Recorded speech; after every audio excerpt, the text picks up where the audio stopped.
To the record, Senator Judge Marcos. You may proceed, ma'am. Yes, maraming salamat sa ating presiding officer. Sang-ayon po ako sa motion ni Senator Judge De La Rosa at Senator Judge Cayetano. Basta't maliwanag na ititigil ang proseso hanggat di natutupad ang dalawang kondisyon na sinaad ng ating amendment. Ang sabi, accountability?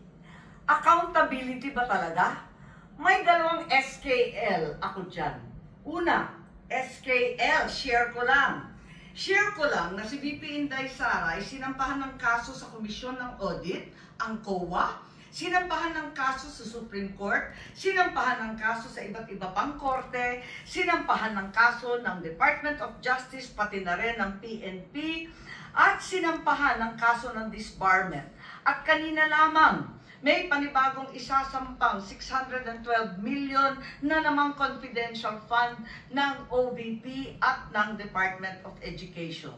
Walang tigil na kaso. Kung accountability ang tunay na gusto ng mga birit ng birit, bakit hindi pag-usayan ng mga kaso? Para panagutin si VP Inday sa mga yan. May multa yan. May kulong if ever mapatunayan. Aba, damang-dama ang accountability kapag ganyan. Itong impeachment na inipit, inupuan, nilimliman, minadali, ibinalibag sa Senado sa dulo ng sesyon.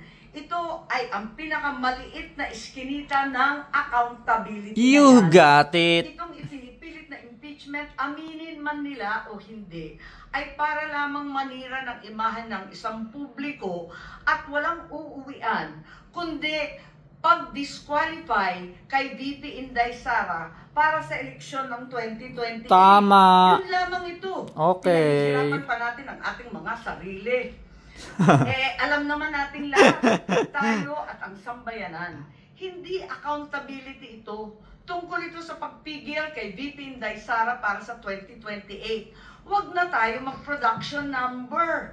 Yan ang gustong puntiryahin. Kaya ang pangalawa kong SKL, ikalawa SKL, saan ka lulugar?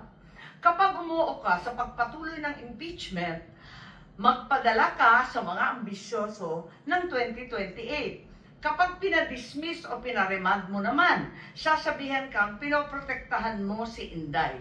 SKL, saan ka lulugar? Ako sa tama. Magpakatotoo tayo, mga kapatid na hukom at senador. Malayo pa ang 2028. Maraming gutom at naghihintay ng serbisyo mula sa Senado. Hindi tanga ang Pilipino. Tama. Alam natin ang motibo at tunay na pakay ng mga lulong sa ambisyon at kapangyarihan. Maraming salamat po. Noted and entered into the record. Chair would like to